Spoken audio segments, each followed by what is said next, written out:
Assalamualaikum warahmatullahi taala wabarakatuh. Salam bahagia, salam pencerahan, salam pertemuan untuk anda-anda yang dikasihi. Apa khabar saudara Azwan Roslan? Terima kasih hadir menemani saya malam ini. Begitu juga saudara Mustafa Ilyas saban malam bersama dengan saya.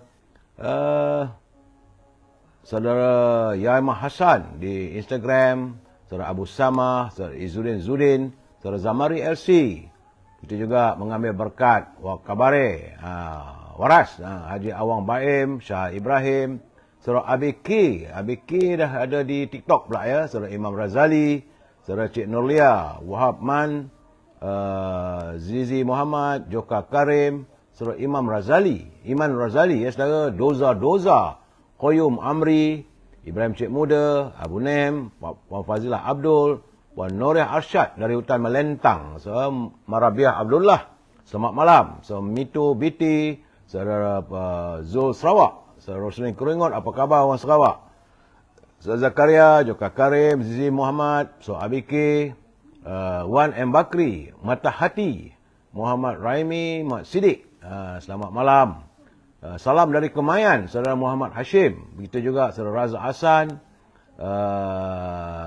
saudara Kamisan Dahlan daripada GP hadir. GP di mana tu saya pun tak tahu. GP tu Grand Prix ke? Saudara Hajah Comel. Begitu juga Jejaka Warisan, Wayamaun, Azli, Ibrahim Cik Muda, Razif, Haji Comel, Cik Tan, Mat di TikTok, Badrul. Teman-teman jangan lupa like and share dan subscribe. Sama ada di Facebook ataupun di Instagram, Aish Yaka, saudara Hasanan Tan, saudara Zakaria di TikTok, saudara Zakaria, Puan Halimah Hashim. Salam warga cinta damai, saudara Muhammad Izham dari Bre, Pahang, Ali Shah, saudara Rosli Muhammad, Abdul Manaf Halimi, saudara Puan Faizah Harun, Zabira Harun, begitu juga Bulan Terang, tak terang dah, ni musim hujan ya, Kamal Syamsuddin, Tuan Haji Azhar Abdul Manaf, begitu juga Fazilah Abdul. Salam untuk semua sahabat-sahabat, Zack Rudi, Syah Raya, Razak Husin, H2O, Zami Sudin. Terima kasih Syaraf Jalaluddin. InsyaAllah sihat. Begitu juga saudara Al-Hadi Muhammad, Haji Azhar Abdul Manap, Mutalib Meknun, saudara Said, saudara Rashid.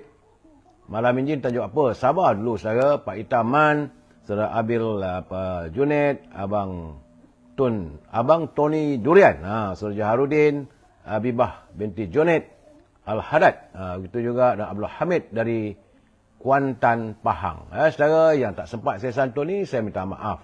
InsyaAllah, saya akan cuba memberi pencerahan dari masa ke semasa. Dan teman-teman ini akan saya santuni lewat malam nanti, saudara. Baik, seperti biasa, saya harus melaporkan kedudukan sekarang. Saudara, hari ini hari Rabu, tanggal 14 Disember, hari yang ke 1001 hari. Macam 1001 malam. Dah elok-elok saja masa genap 1800. Tetapi menurut laporan sahabat kita, saudara Jamil Idris dan juga saudara Rio, nampaknya meningkat balik. Datang 1001 malam, 1001 hari saudara. Jangkitan semalam dilaporkan oleh saudara Jamil Idris dan saudara Rio adalah 1040 jangkitan saudara. Ini menjadikan jumlah kumulatif naik balik pada 5,12,483. Bagaimanapun, kita ucapkan terima kasih kepada kaki tangan Kementerian Kesihatan kerana mampu menyembuhkan sekitar 4,958,158 warga kita yang dicengah oleh virus corona. Dan semalam tak seronok, ada laporan bahawa 9 kematian. Sebab itu saya berpesan pada teman-teman, jaga kesihatan, jaga kebersihan, tambah-tambah lagi musim hujan. Semalam saya dah katakan, bila datang musim hujan, musim banjir ni, virus corona ni mudah untuk merebak, saudara. Bagaimanapun, saya lihat kesan daripada 1040 jangkitan, sejumlah 11 negeri meningkat. Dan susut cuma 5 negeri Tetapi dua negeri berada di angka 100 ke atas, iaitu Selangor jangkitannya 335 dan Sarawak 111. Lain-lain negeri alhamdulillah masih lagi bertahan di bawah 100. Jadi mudah-mudahanlah kita mengharapkan, tak tahulah musim hujan ni saudara. Saudara Alung Kinabalu, dia kata Menteri KKM baru boleh handle COVID ke tu? Wallahu a'lam bisawab. Dia masuk itu hari dah kurang. Tapi semalam naik balik 1000. Itu keadaannya saudara. Julie Aigan, saudara Abdul Kadir, Yang Maya, Mutiara Ilmu, Ramli Abdul Hadi, Kama Awang, saudara Harina Syarudin, Salim Yasin, Hasnul Abdul Rahim.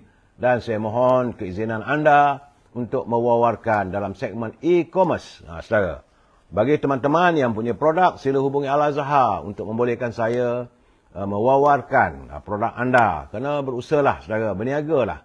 Perniagaan itu adalah yang terbaik pendapatannya saudara.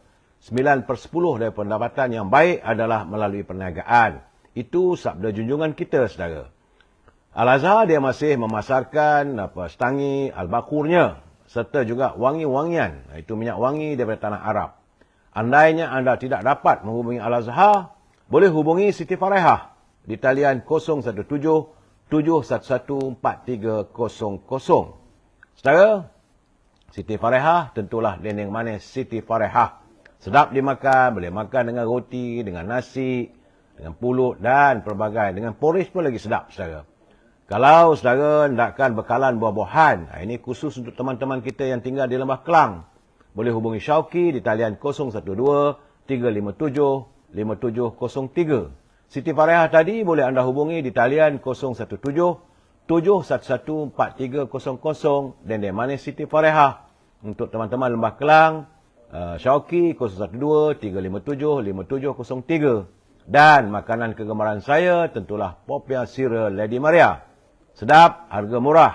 Rasanya pedas, rangup, manis dan mengasyikkan. Boleh hubungi saudara Nizam saudara di talian 019 435 1203. Serta jangan lupa saudara, usahawan kita saudara Zul, tokoh jamu kemaman. Boleh anda layari di internet tokoh jamu kemaman.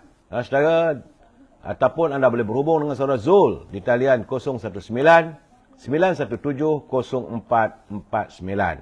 Pencerahan saya malam ini berhubung dengan apa yang ada di toko jamu kemaman adalah madu Arab Habatus Saudah. Madu Arab Habatus Saudah ini membantu menambahkan tenaga dan stamina, menguatkan antibodi dan imunasi, melegakan sakit pinggang, sakit lutut, sengal, tulang, sendi dan kebas, serta membantu masalah pernafasan sesuai untuk ibu bersalin dan merawat kencing manis, darah tinggi dan mengawal kolesterol. Turut dipasarkan oleh saudara Zul dari toko jamu kemaman adalah madu apple cider organik. Itu 40% madu Arab, 30% madu tualang, 30% cuka apple. Ia bertujuan untuk membantu mengurangkan berat badan, menghapuskan lemak, masalah penghadapan iaitu sembelit, asma, migrain dan melancarkan pernafasan.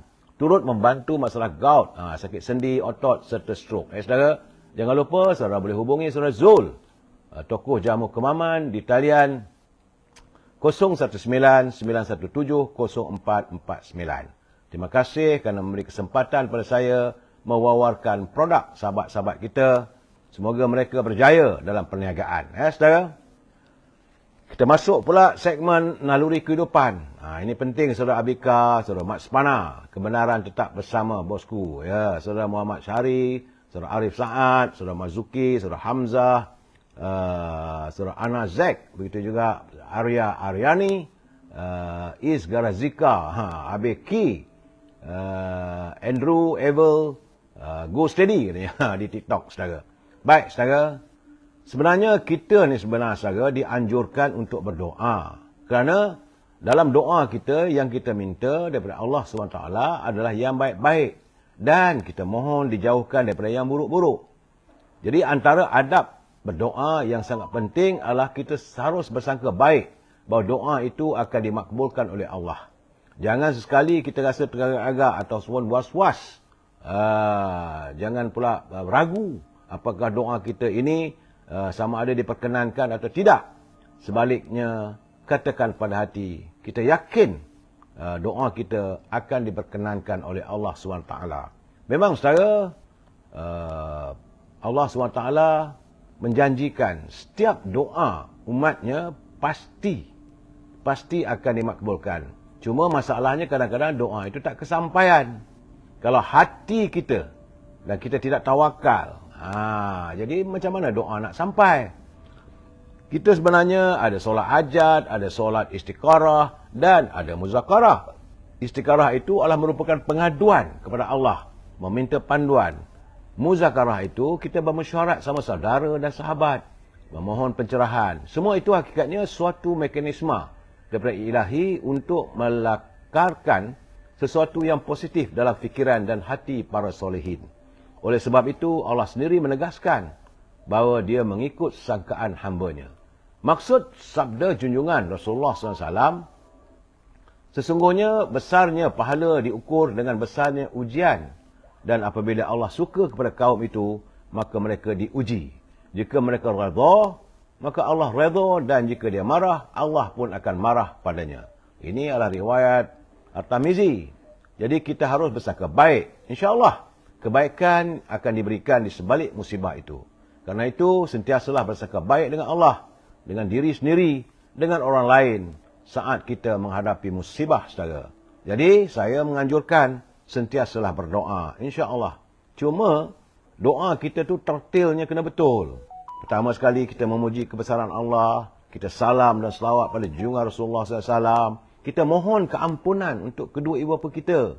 Kemudian kita mohon keampunan untuk keluarga kita, keampunan untuk saudara kita, saudara muslimin dan muslimat. Barulah kita angkat apa permintaan kita pada Allah. Itu tertibnya yang saya faham. Tapi kalau tiba-tiba angkat doa terus, minta kaya. Macam mana saudara pergi jumpa menteri pun, belum salam pun terus jumpa, YB saya nak ini. Saya rasa tak kena terajang oleh pejabat dah cukup baik.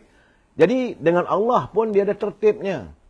Saudara, sebab itu selalu saya pesan kepada kawan-kawan, hendaklah tertib. Pertama yang terbaiknya kita ada air semayang, dan waktu yang sama selepas solat, ataupun kita bila kita berpuasa, dalam pemusafiran, dan seandainya kita dizalimi, kerana doa orang yang dizalimi tidak akan ditolak oleh Allah. Begitu juga yang terbaiknya, mintalah, kalau masih ada ibu bapa, minta kedua ibu bapa kita berdoa untuk kita. InsyaAllah. Sebab doa ibu bapa adalah antara doa yang paling afdal, saudara. Baik, itu kita bercakap soal doa kita dengan Allah SWT. Ini sekadar naluri kehidupan. Saya nak bagi tahu saudara, saya bukan ustaz. Ini apa yang saya pelajari, apa yang saya fahami. Kalau kesilapan itu, saya mohon maaf, saudara. Tapi saudara boleh bertanya dengan ustaz. Tertib doa, pertama-tama sekali kita memperakui keesaan Allah SWT. Yang kedua, kita berselawat pada Nabi Baginda Rasulullah SAW. Yang ketiga, kita mohon keampunan kepada ibu bapa kita, sama ada yang hidup ataupun yang telah pun kembali ke pangkuan ilahi. Dan keempat, kita doa untuk keampunan bagi keluarga kita dan juga kesejahteraan keluarga kita. Dan kelima, kita berdoa juga untuk sahabat-sahabat kita, saudara-saudara kita, muslimin dan muslimat. 5, saudara. Dan barulah kita angkat apa yang kita minta. InsyaAllah, bagi saya lah. Bagi saudara, saya tak tahu. Itu pahaman saya. Baik, saudara. Kita santun pula, ada kata daripada Tan Sri Osu Sukam. Kata Tan Sri Osu, barang siapa yang menyayangi, pasti dia akan disayangi. Namun, barang siapa yang diam, tentunya ia akan selamat. Barang siapa melakukan kebaikan, ia akan beruntung.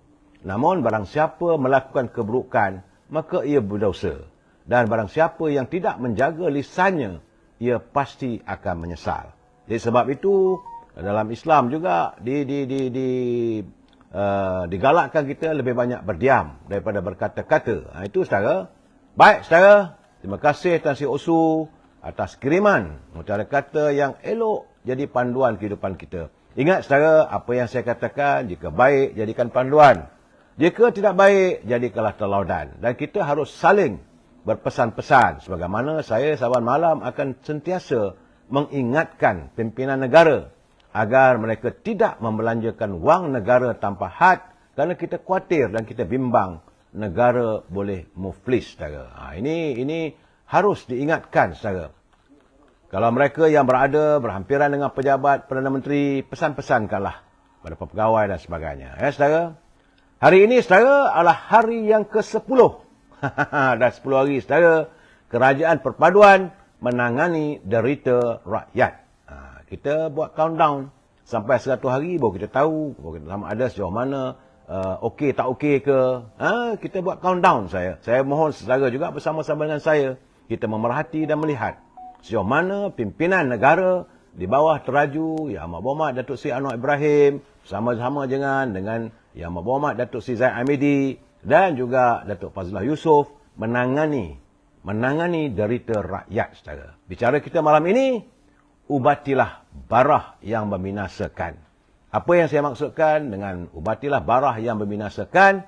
Kita santun dulu pantun Pak Nazil. Terima kasih Pak Nazil. Jauh Pak Nazil dari Perlis mengantar kiriman pada kita, ya saudara. Kata Pak Nazil, anak itik jalan berlumba dilanggar kereta, ada yang mati. Mengamal politik adu domba semata-mata mengikut hati.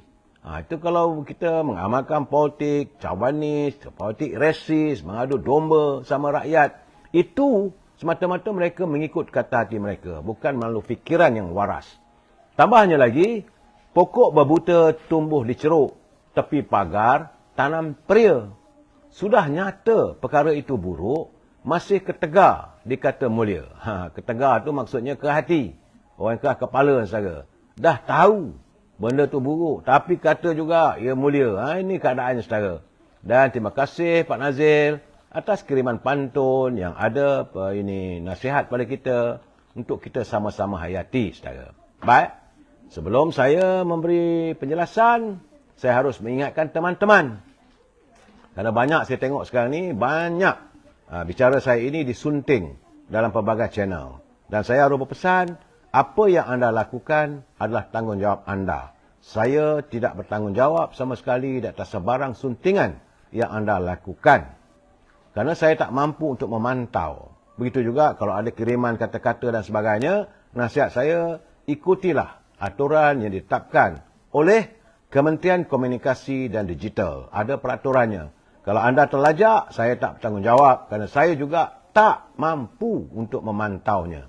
Saya ingat, ini adalah pencerahan politik. Tak lebih dari itu, sekadar untuk memberi informasi. Bukan untuk mendewakan seseorang, saudara. Dan seandainya, jika ada kata-kata atau pandangan saya, kita mesti berpegang pada prinsip, kita mesti bersetuju untuk tidak bersetuju. Saudara, we must agree to disagree. Ini perlu saya lafazkan saban malam. Kalau nanti peguam saya bising dengan saya nanti, saudara. Dan juga, saya harapkan, kalau saudara nak menulis segalanya, gunakanlah bahasa-bahasa yang harmonis kerana kita adalah warga cinta damai, saudara. Baik, saudara, Jabatan Meteorologi Malaysia mengeluarkan amaran ribut petir akan melanda kebanyakan tempat di Semenanjung, Sabah dan Sarawak selama 3 hari bermula hari ini hingga hari Jumaat. Saudara, hingga hari Sabtu. Jadi, Met Malaysia dalam kenyataannya memaklumkan bahawa hujan berlaku di beberapa tempat di Pahang, Terengganu, Pulau Pinang, Perak, Kelantan, Selangor, Negeri Sembilan, Melaka dan Sabah, iaitu di Tawau dan Sandakan. Sementara itu, cuaca mendung di Kuala Lumpur. Benar pun, saudara, hari ini mendung saja, tapi tak ada hujan. Mendung tanpa gerimis. Sementara itu, pada sebelah malam, amaran yang sama juga dikeluarkan bagi negeri Terengganu, Johor dan Sabah. Serta 1-2 tempat di Kelantan, di Kedah, di Pulau Pinang, Terengganu, Selangor, Kuala Lumpur, Putrajaya, Negeri Sembilan, Melaka, Sarawak, iaitu di Seri Aman, Kapit dan Miri, serta di Tawau dan Kudat di Sabah. Boleh dikatakan di seluruh negara hari hujan, saudara. Dan menurut laporan sebut, ya saudara, ribut petir turut diramal akan membadai beberapa tempat di Kuala Lumpur, Putrajaya, Negeri Sembilan, manakala 1-2 tempat di Perlis pada lewat malam nanti. Amaran turut dikeluarkan bagi negeri Sarawak, membabitkan daerah Kuching, Serian, Samarahan, Seri Aman, Betong, Sariki, Sibu, Mukah dan Kapit. Di Sabah, pantai barat, Tawau, Sandakan dan Kudat. Itu keadaannya saudara, nampak gayanya sepanjang 3 hari ini hujan diramalkan berlaku beserta dengan ribut petir. Dan tentulah bila hujan berterusan selama 3 hari dengan cuaca tambah buruk di Pahang katanya. Begitu juga di Johor. Dan amaran hujan lebat berterusan tahap buruk dijangka berlaku di Pahang dan Johor sehingga lewat tengah malam ini nanti saudara. Jadi artinya banjir sudah pun hampir. Sebab itu, Yang Amat Berhormat Datuk Seri Anwar Ibrahim usai sahaja mengadakan mesyuarat kabinet telah pun mengarahkan Yang Amat Berhormat Timbalan Perdana Menteri untuk pergi ke Kelantan untuk meninjau dan mengadakan persiapan lebih awal, saudara. Kerana dijangka kawasan di Pantai Timur, menurut laporan Jabatan Kaji Cuaca akan mengalami banjir, saudara. Di laporan saya dapat juga jumlah mangsa banjir di Terengganu dan Pahang pada mulanya mencatatkan pengurangan. Malahan di Terengganu katanya pagi tadi dah ditutup, tapi petang tadi terpaksa dibuka semula. Di Pahang, sejumlah 387 mangsa banjir dilaporkan berada ditempatkan di pusat penempatan sementara. Kemudian Sekretariat Jawatankuasa Pengurusan Bencana Negeri memaklumkan Sungai Teriang di Bera masih berada di paras bahaya, manakala 5 sungai melepasi paras amaran, iaitu Sungai Pahang di Lubuk Paku dan Sungai Luit di Kampung Subuh. Kedua-duanya di Maran, Sungai Pahang di Paluh Hinai, di Pekan, Sungai Belat di Kuantan, Sungai Keratung di Rompin, saudara. Dan Jabatan Meteorologi meramalkan ribut petir di Temerloh dan di Bera, saudara. Itu keadaannya. Ya, saudara, Sekretariat JPM di Perak, 4 PPS masih beroperasi dengan jumlah mangsa kekal 147 orang, saudara. Banyak laporan saya dapat ni, saudara. Terutamanya sementara itu di Kota Tinggi, Johor. Turut terdapat 4 keluarga terperangkap apabila rumah mereka di Kampung Muhibah di Tanjung Serindit dinaiki air awal pagi tadi, tapi mereka telah berjaya diselamatkan kerana membabitkan warga emas berusia 82 tahun dan lelaki berusia 56 tahun serta wanita berusia 54 tahun dan remaja lelaki berusia 16 tahun. Saudara, menurut Datuk Seri Zahid Hamidi, beliau menyatakan bahawa kerajaan akan menggerakkan langkah proaktif dalam pengurusan bencana banjir. Ini termasuk mengaktifkan pusat pemindahan sementara lebih awal, katanya. Jadi kita lebih baik bersiap sedia melalui pengalaman silam. Begitu juga menurut pada Ngakomeng, itu Menteri Kerajaan Tempatan, pihaknya telah pun membekukan cuti anggota bomba. Berapa 14,000 apa kata anggota bomba di seluruh negara dibekukan percutian mereka dan digerakkan untuk menangani sebarang persoalan ataupun musibah yang dijangka banjir. Saudara, Datuk Seri Zahid rasanya lepas mesyuarat kabinet petang tadi telah pun berangkat ke Kelantan. Yang terkini sekarang ni, petang tadi saya terkini mangsa banjir di Pahang 309 orang. Sekretariat Jawatankuasa Pengurusan Bencana Negeri Angkatan Pertahanan Awam berkata mangsa banjir ditempatkan di 3 PPS di daerah Pekan, Temerloh dan Bera.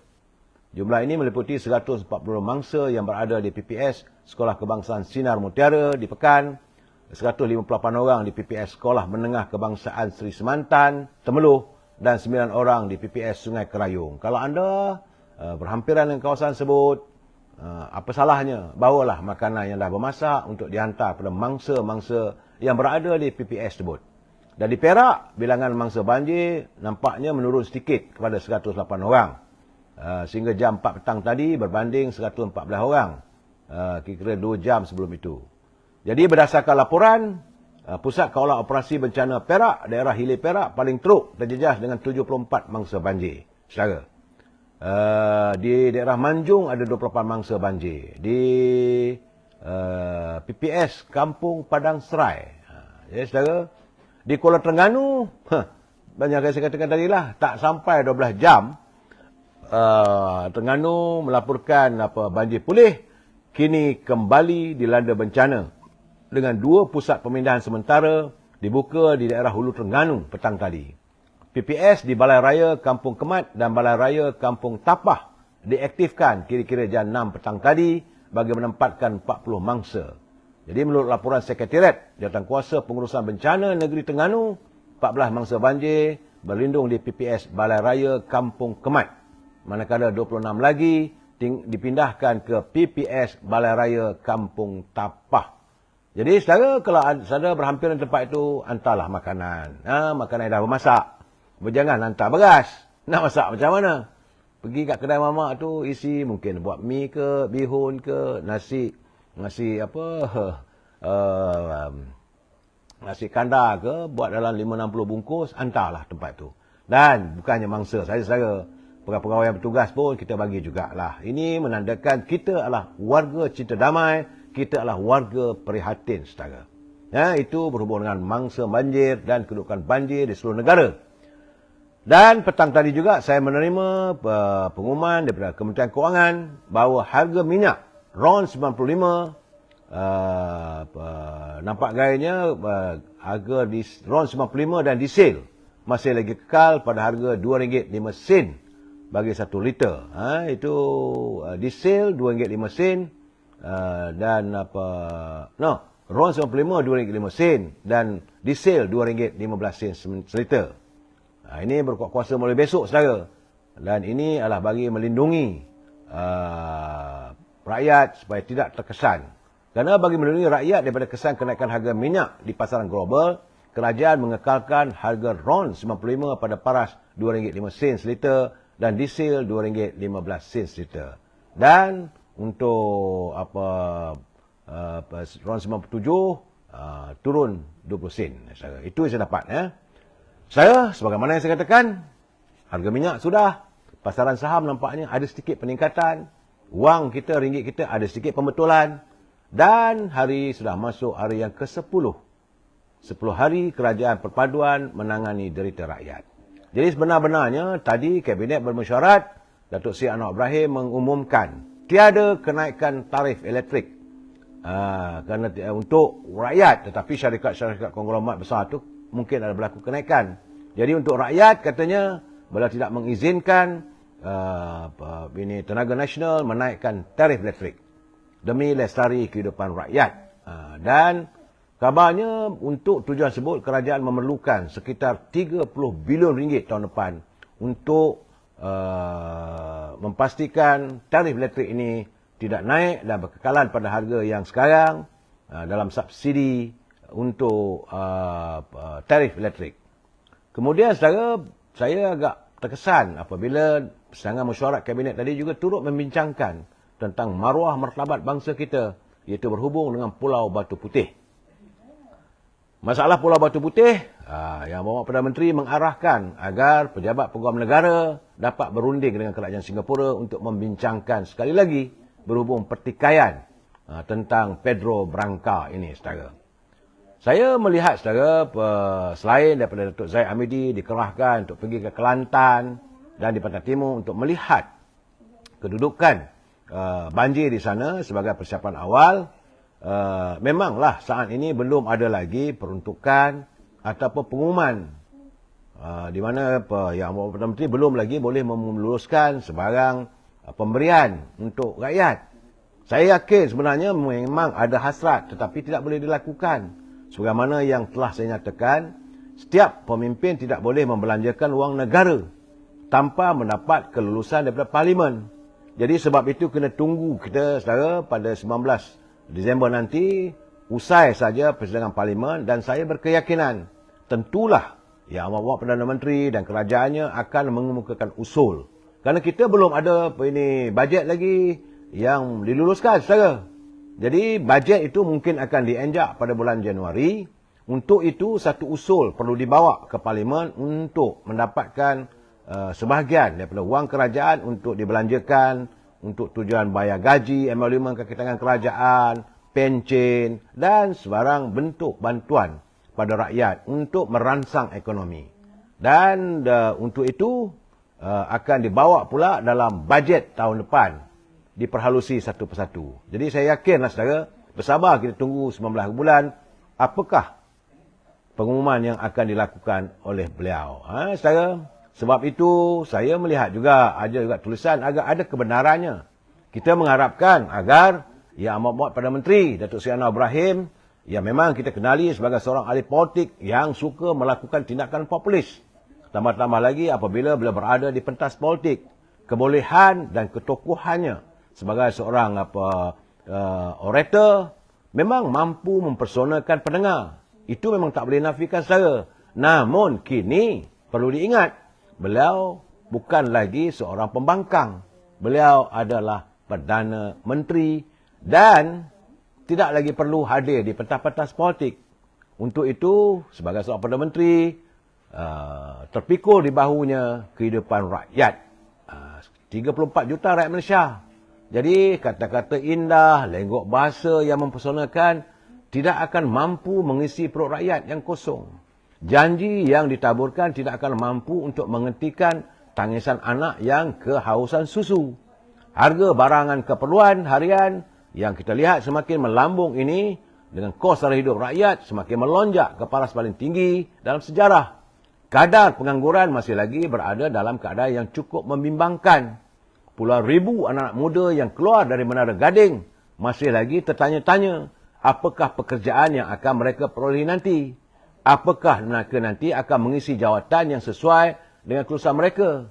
Atau mereka akan menambah bilangan rider delivery.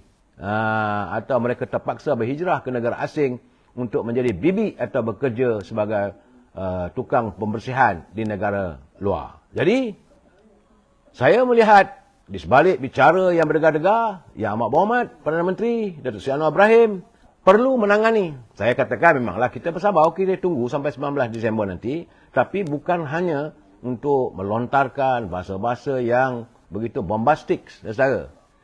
Rakyat mahu Datuk Seri Anwar Ibrahim di samping melaksanakan tugas dan tanggungjawab untuk menangani derita rakyat, kita juga mahu supaya beliau membongkar setiap salah guna kuasa dan campur tangan dalam badan kehakiman serta siasatan pihak berkuasa yang telah berlalu.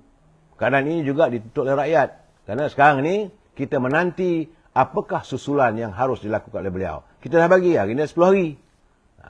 Tak tahulah besok apa pula akan dilontarkan oleh beliau. Apakah akan ada pengumuman-pengumuman yang sedikit menggembirakan rakyat. Saudara, cuma saya tengok anggota kabinet, menteri yang baru dilantik, macam Menteri Kesihatan Dr. Zaliha Mustafa, masih lagi nak mempertahankan isu tuala haid wanita. Saya kata sudah-sudahlah. Sudah-sudahlah. Rakyat nak tahu tentang bagaimana kedudukan di klinik, kedudukan di hospital. Banyak hospital yang dah buruk, katil-katil yang dah patah. Ubat-ubatan macam mana? Dr. Zaliha, hentikan bercerita tentang soal-soal ubat dalam kain ni, berhentilah. Viagra ke apa tak perlu. Yang rakyat nak tahu sekarang ini bukan soal tuala haid. Sebab bukan semua rakyat Malaysia ini mengalami haid. Yang haid kaum wanita yang belum menopause. Jadi saya berharap sesuatu sentuhan, sesuatu pengumuman yang kita nantikan daripada seorang Menteri Kesihatan. Tiba-tiba hari ini kita lihat memanglah 3-4 hari lepas lega sikit COVID. Hari ini naik balik macam mana? Bagaimana dengan ubat-ubatan? Dan paling penting, kegusaran saya, saudara. Dulu pun saya dah bercakap bahawa vaksin yang kita gunakan. Seingat-ingat saya, sewaktu Pfizer ataupun Sinovac mengumumkan mereka menghasilkan vaksin ini, ubat tersebut ataupun vaksin itu mesti berada diletakkan dalam tempat simpanan dengan suhunya di bawah 70 darjah Celsius. Apakah negara kita mempunyai tempat simpanan yang dalam keadaan begitu? Kalau sekadar di bawah 0 degree Celsius ataupun macam peti air saja, peti sejuk saja, saudara, ubat itu tidak boleh berfungsi sebaiknya. Jadi Dr. Zaliha perlulah, Dr. Zaliha. Jadi Dr. Zaliha perlu mengkaji. Di samping itu, ubat-ubatan yang nampaknya masih belum dapat diperolehi dengan mudah. Harganya pula meningkat.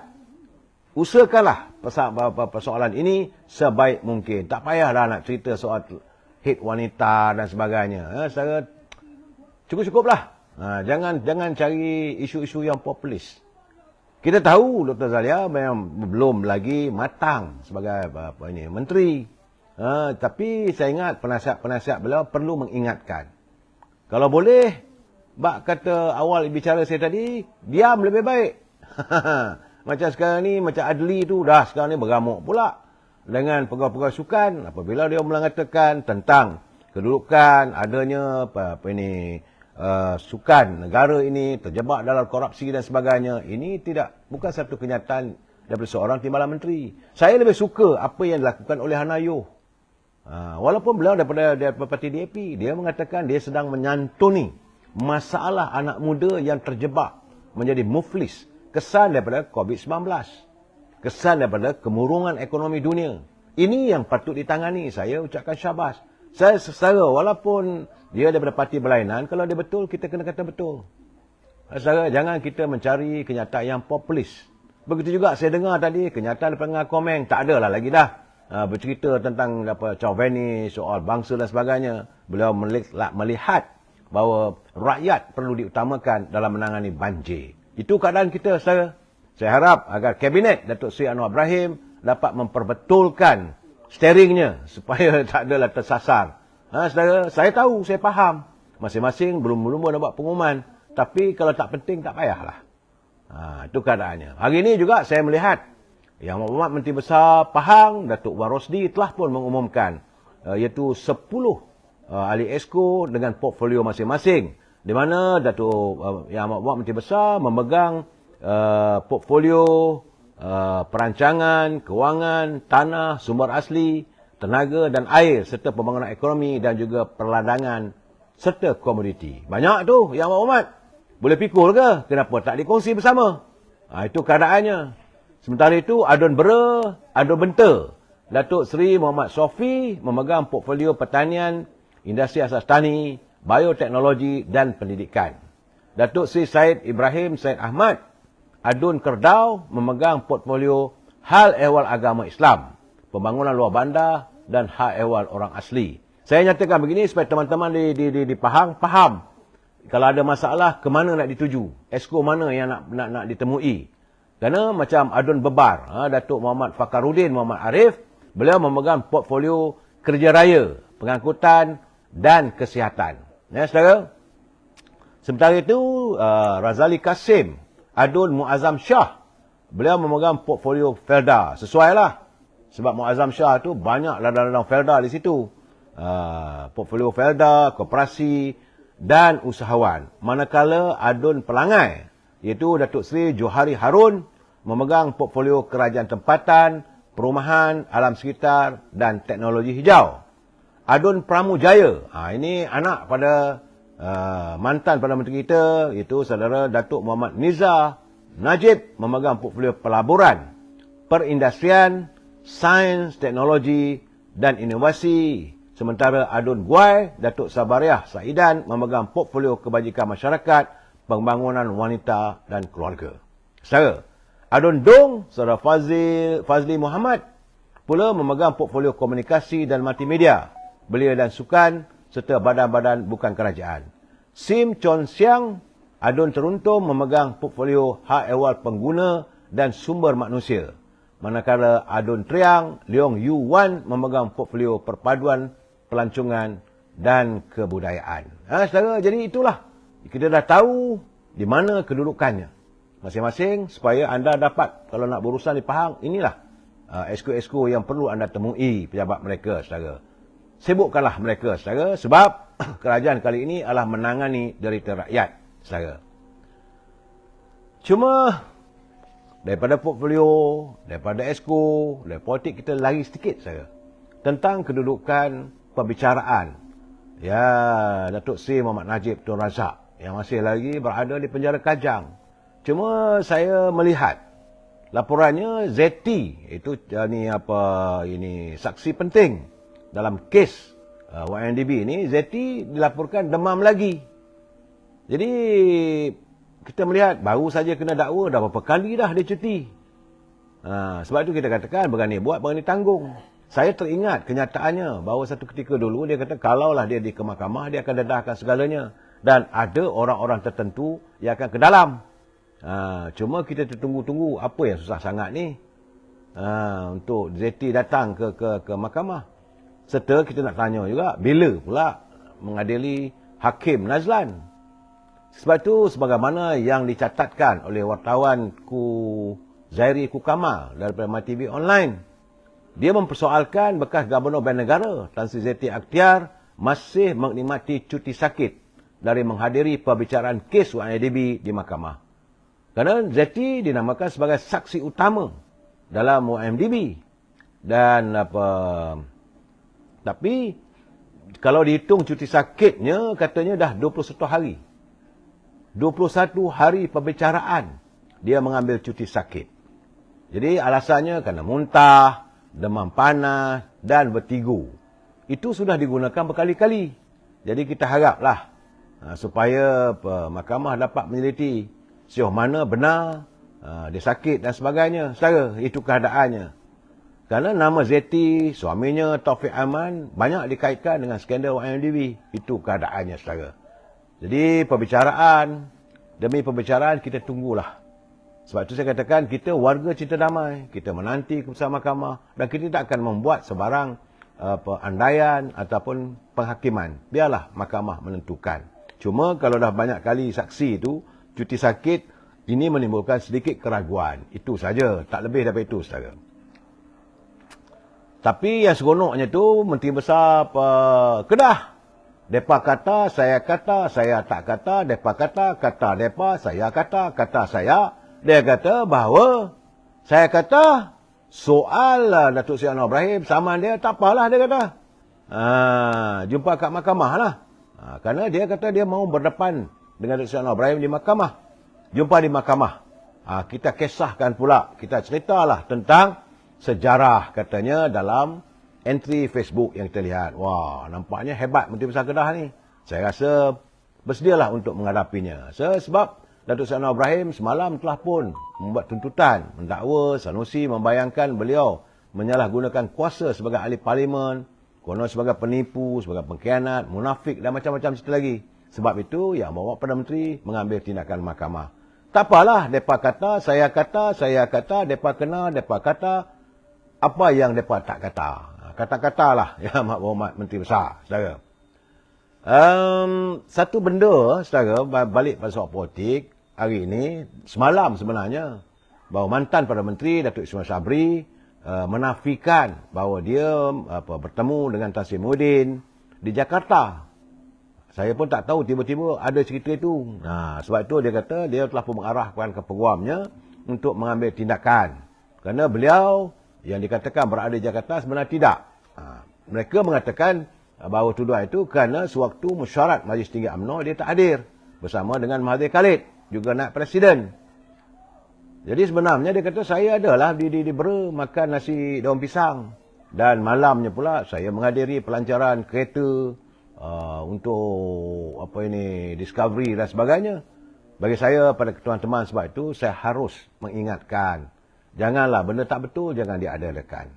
Soal betul, kata betul. Kalau tidak, katakan tidak. Cuma saya amat memeranjatkan apabila isu tentang adanya gerakan kononnya. Gerakan baju hitam lah, gerakan itu inilah, perbincangan di Jakarta. Jauh sangat mereka merancang. Kononnya mahu untuk memastikan supaya pada tanggal 19 hari bulan ini gagal. Itu. Tapi saya lihat benda ni tidak mungkin boleh berjaya. Sebab macam mana saya katakan 2 hari lepas, sekarang ni Parti Perikatan Nasional dah jadi tunggal langgang, tinggal 69. Daripada 73 menang 1 di Padang Serai, tiba-tiba daripada Sabah beralih tinggal lagi 69. Dengan 69 berapa orang sangat nak menyokong beliau. Tapi tak mengapalah, kita tunggulah sama-sama, kita tunggu saudara. Cuma saya nak ingatkan saudara, malam besok saya akan bersiaran bersama dengan Datuk Abdullah Sani, Sembang Hangit. Saudara jangan lupa, beliau adalah merupakan orang kuat Parti Keadilan. Dia mengundang saya untuk mengadakan bicara. Tapi tak apa, malam esok jam 9:30 malam, sama-sama kita tunggu saudara. Pasti persoalan ini akan dibincangkan. Jadi saya melihat bahawa benar apakah benar adanya gerakan baju hitam sebagaimana yang dijawab oleh Datuk Saudara Khalid Samad, kononnya. Cuma saya mengharapkan agar janganlah disebut perkataan mahu menjatuhkan kerajaan. Itu salah. Kalau nak menjatuhkan Datuk Seri Anwar Ibrahim dan pimpinannya, okey. Kerana nak menjatuhkan kerajaan itu sebenarnya adalah satu tindakan treason. Saudara, apa-apa pun, saya agak terkejut juga apabila ahli parlimen daripada Jelebu, iaitu Datuk Seri Jalaluddin Alias. Beliau adalah merupakan antara 10 orang yang dinamakan kononnya menandatangani SD menyokong Tan Sri Muhyiddin. Tapi semalam beliau membuat kenyataan bahawa beliau yakin semua ahli parlimen Barisan Nasional akan memberikan sokongan terhadap Datuk Seri Anwar Ibrahim sebagai Perdana Menteri pada sidang parlimen akan datang. Apakah Yang Berhormat Datuk Seri Ismail Sabri juga memberi sokongan? Wallahu a'lam bishawab. Tetapi menurut daripada Datuk Seri Jalaluddin Alias, dia kata kesemua ahli parlimen BN adalah mengikut keputusan yang telah ditetapkan parti, iaitu menyokong penubuhan kerajaan perpaduan. Ini sebagaimana yang dilaporkan dalam Sinar Harian, walaupun tiada arahan khusus. Tapi beliau yakin bahawa pada 19 hari bulan, ahli-ahli parlimen daripada UMNO Barisan Nasional akan menyokong Datuk Seri Anwar Ibrahim. Dengan 30 saja, saudara, campur dengan 82, itu pun dah cukup dah. Belum lagi masuk daripada parti-parti daripada Sarawak dan Sabah. Sebab itu saya katakan, walaupun diusahakan, kabarnya diusahakan macam-macam gerakan lah nak adakan di Jakarta, saya tak nampak. Saudara, sebab itu katanya saya ingin menyatakan kesediaan. Dia menyatakan bahawa Datuk Seri Anwar Ibrahim mampu untuk memperolehi undian keabsahan ataupun legitimacy. Saudara, sebab Datuk Seri Anwar Ibrahim berkali-kali menyatakan, tadi pun dia bercakap, bila berjumpa dengan wartawan, dia kata dia bersedia, tak ada masalah. Beliau yakin bahawa dia boleh mendapat keabsahannya bukan saja daripada 112 dengan campuran daripada UMNO Barisan Nasional, tapi parti-parti yang lain. Cuma sekarang ni, saudara, saya melihatlah keadaan-keadaan kekeliruan dalam politik masih berterusan. Saya masih menerima tulisan teman-teman macam mana Saudara Bakhtiar Omar daripada media sosial MyTV Online. Agak menarik kerana dia menyatakan bahawa kekalahan Barisan Nasional bukanlah terletak ke atas seorang individu sahaja. Ini kerana memandangkan Barisan Nasional menyertai PRU sebagai sebuah parti yang besar. Jadi bekas Perdana Menteri merangkap naib Presiden UMNO, Datuk Seri Ismail Sabri juga perlu tampil bagi mengambil tanggungjawab bersama kekalahan BN pada PRU 15. Kerana banyak kelemahan berlaku. Walaupun disedari, namun kerana mahu menjaga hati, akhirnya Barisan Nasional menjadi korban. Ini tulisan Saudara Bakhtiar Omar. Contohnya, dia beri contoh kelewatan pembubaran parlimen yang mempengaruhi mood pengundi. Ia juga merupakan faktor yang memerangkap Barisan Nasional. Begitu juga dengan tempoh CSA dengan parti pembangkang dijadikan alasan untuk melengahkan pembubaran. Semua ini memberi ruang dan peluang kepada pembangkang ketika itu untuk mengumpul kekuatan setelah kalah teruk di PRN di dua pilihan raya negeri di Melaka dan di Johor. Jadi walaupun Datuk Ismail Sabri dinamakan sebagai calon Perdana Menteri dan menjadi poster boy, tapi nampak gayanya bagaimana kata Saudara Zamir Ibrahim, tak ada orang nak membeli, tak laku. Itu keadaannya. Jadi begitu juga adanya pendedahan daripada Mukhris Mahathir. Kalau kita lihat dalam media sosial bahawa benarkah dakwaan Mukhris bahawa katanya ada peruntukan Perdana Menteri itu dikongsi dengan Tan Sri Muhyiddin. Ini kata Mukhris Mahathir. Ini juga Datuk Ismail Sabri perlu jawab. Dia harus mengambil tanggungjawab bersama. Saudara, sebenar-benarnya, ini saya nak bagi tahu pada anda. Peringatan dalam halaman media sosial yang saya baca, saudara, kita perlu hayati, saudara, bahawa kita harus tidak lagi melayan langau-langau suara-suara yang seolah-olah macam najis. Kerana UMNO sudah pun kini berada dalam kerajaan. Walaupun kita kalah walaupun UMNO kalah, izin Allah SWT, UMNO masih berada dalam kerajaan. Apa yang nak dibising-bisingkan sangat? Sebab itu, ahli-ahli UMNO dan rakyat amat berharap agar kesemua ahli-ahli parlimen yang telah dilantik berada dalam kerajaan, saudara, perlu melaksanakan tugas dan tanggungjawab sehabis baik yang mungkin. Hentikan lagi melontarkan kenyataan-kenyataan yang bercorak politik. Bagaimana dilakukan oleh Datuk Seri Zahid Hamidi, beliau terus menangani. Hari ini berada di Kelantan, apa segala masalah rakyat perlu disantuni. Kita perlu insaf, saudara. UMNO kini adalah diibaratkan seperti seorang yang dulunya gagah, dulu hebat, gagah perkasa. Tapi hari ini macam amat uzur kerana menderita penyakit barah. Sebab itu sahabat malam saya mengatakan, UMNO kini mengalami penyakit barah. Kerana walaupun satu ketika dulu, tidak kita nafikan UMNO bagaikan sepohon-pohon. Sebatang pohon yang rendang untuk menjadi teduhan rakyat Malaysia. Tapi pohon yang rendang itu kini dilihat sudah semakin layu akibat dimakan oleh anai-anai serta pelbagai perosak yang lain. Inilah untung nasib UMNO hari ini, saudara. Soalnya sekarang timbul persoalan. Apakah UMNO mampu bangkit kembali ke zaman kegemilangannya? Ini bergantung bagaimana UMNO berawat dan membuang terus barah yang sedang dideritainya. Saudara, jangan lupa. Kerana Julius Caesar pernah mengingatkan pembesar Rom satu empire yang dulu kukuh. Kerana sebagai empire yang kukuh tidak mungkin dapat diruntuhkan oleh musuh dari luar. Tetapi ianya boleh hancur dengan mudah ke tangan musuh yang berada di dalam empire Rom itu sendiri. Jadi apa yang dikatakan oleh Julius Caesar ternyata benar. Begitu juga empire Melaka tidak mampu diruntuhkan oleh Portugis sekiranya tidak ada pertolongan dan pengkhianatan dari dalam kerajaan Melaka itu sendiri. Jadi itulah peranan si Kitul dan Raja Mendelia yang menjadi pengkhianat bangsa hingga runtuhnya empire Melaka. Kini, saudara, anak cucu si Kitul itu masih berada dan sedang memainkan peranan yang sama dalam rumah agam UMNO. Benar, Presiden UMNO Datuk Zahid sudah melakukan pembersihan. Tapi tak cukup bersih. Masih ada lagi langau-langau, masih ada lagi parasit-parasit yang memamah pohon besar itu. Mereka ini perlu disingkirkan segera. Saudara, kekalahan UMNO di 73 kawasan putih dalam PRU yang lepas, saudara, ini jelas percaturannya bukan dilakukan oleh orang luar, tetapi wolot-wolot dalam UMNO yang tidak disingkirkan sewaktu kita menghadapi pilihan raya. Mereka inilah menggerakkan sabotaj dalaman. Mereka melakukan sabotaj secara besar-besaran, saudara. Tentera mereka masih lagi berkeliaran di cawangan-cawangan, malahan di rumah agam UMNO.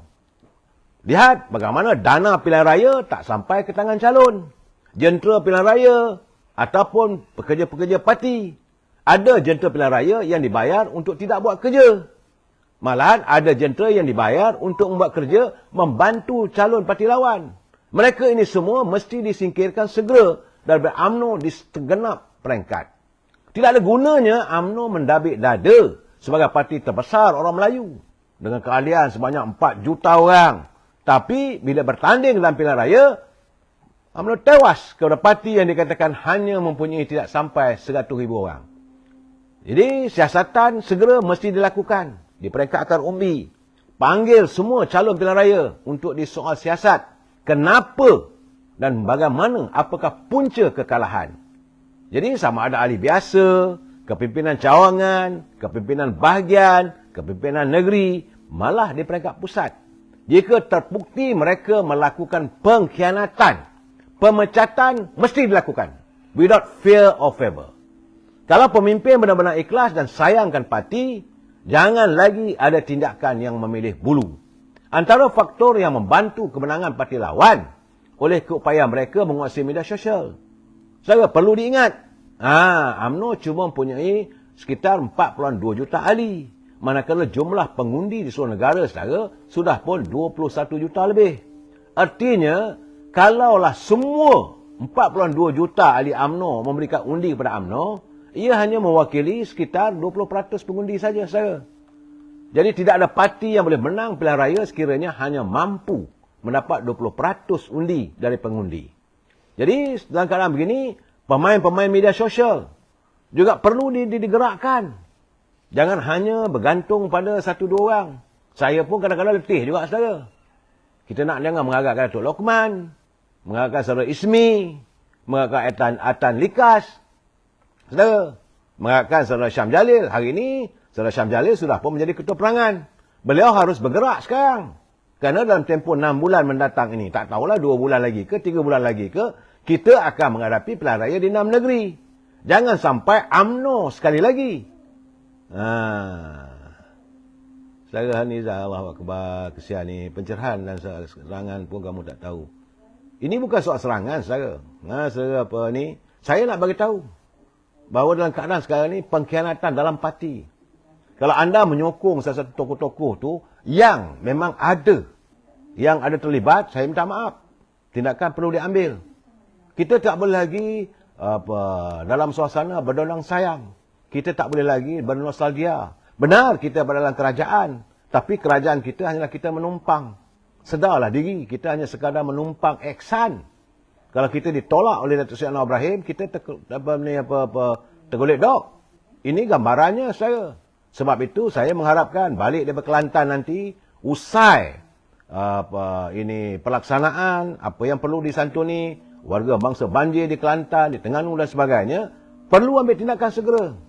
Dan saya agak bukanlah Datuk Seri Zahid seorang diri saja. Biro Disiplin kena bergerak. Tok Mat juga panggil Biro Politik. Kena dilakukan segera. Sebab saya melihat sekarang ni, bagaimana sebelah awal tadi saya nyatakan, UMNO ni macam sepohon besar. Satu pohon yang besar yang melindungi warga bangsa satu ketika dahulu. Hari ini layu.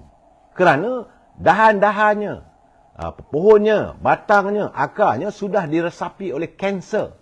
Barah-barah yang teruk dibawa oleh parasit-parasit. Mereka ini perlu disingkirkan. Walaupun saudara tak suka dengar, saya akan nyatakan perkara ini saban malam. Saya, orang kata dalam bahasa Inggeris, I don't care. Saya melihat selagi mereka ini tidak disingkirkan daripada UMNO, selagi itulah UMNO akan ada bermasalah. Tak pedulilah kalau orang nak kata kerana dia nak lawan jawatan presiden, maka dia dipecat. Itu persetankan. Ahli akar umbi yang terinaya. Kesian dia orang. Bagaimana kita mau menangani, bagaimana kita nak menyantuni air mata wanita-wanita yang mengalami kekalahan. Mereka sedih melihat UMNO ini tumbang. Akhirnya, sekali lagi.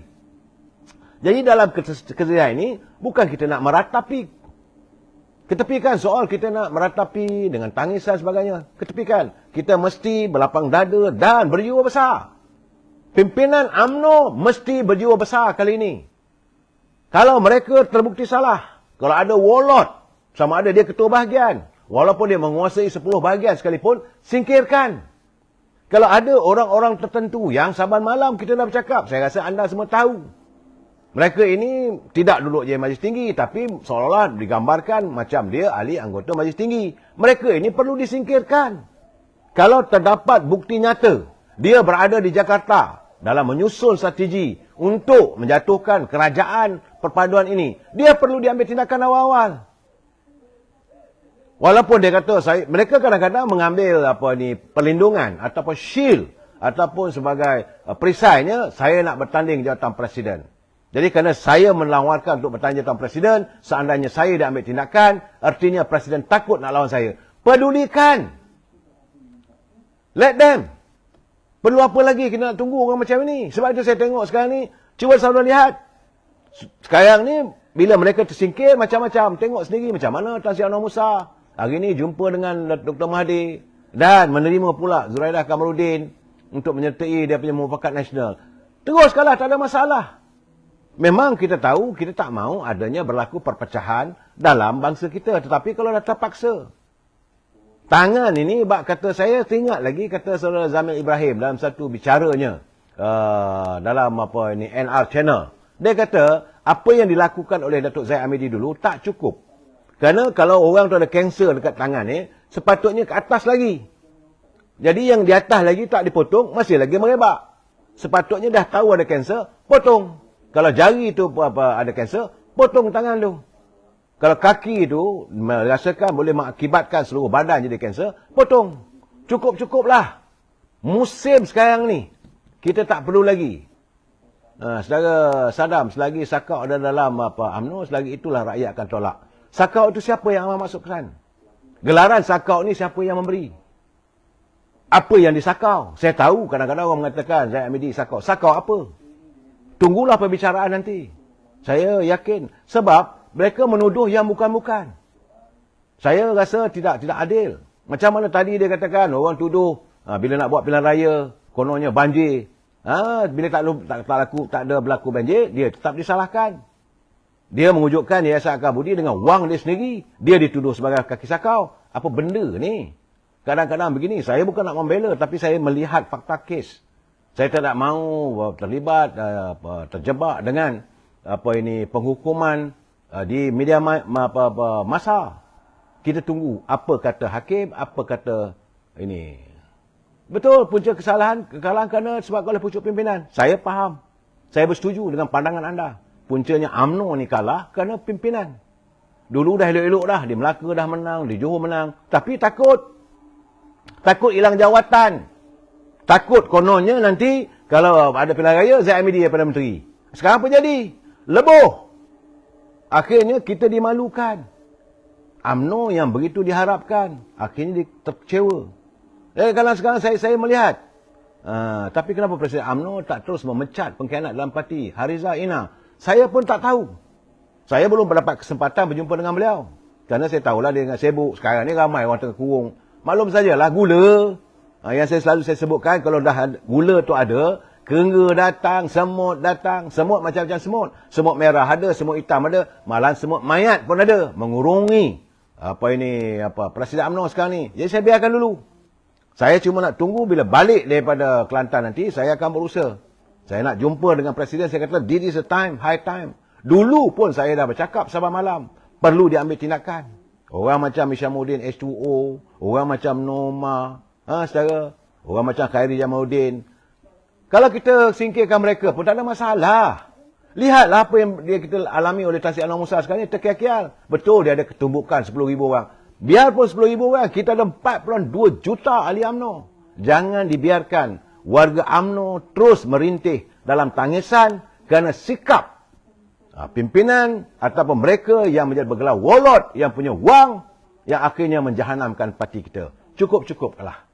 Cuma saya nak ingat kepada anda, malam besok saya bersiaran waktu yang sama bersama dengan Datuk Abdullah Sani dalam Sembang Hangit. Kita jumpa malam esok. Wabillahi taufiq wal hidayah. Assalamualaikum warahmatullahi taala wabarakatuh. Selamat malam.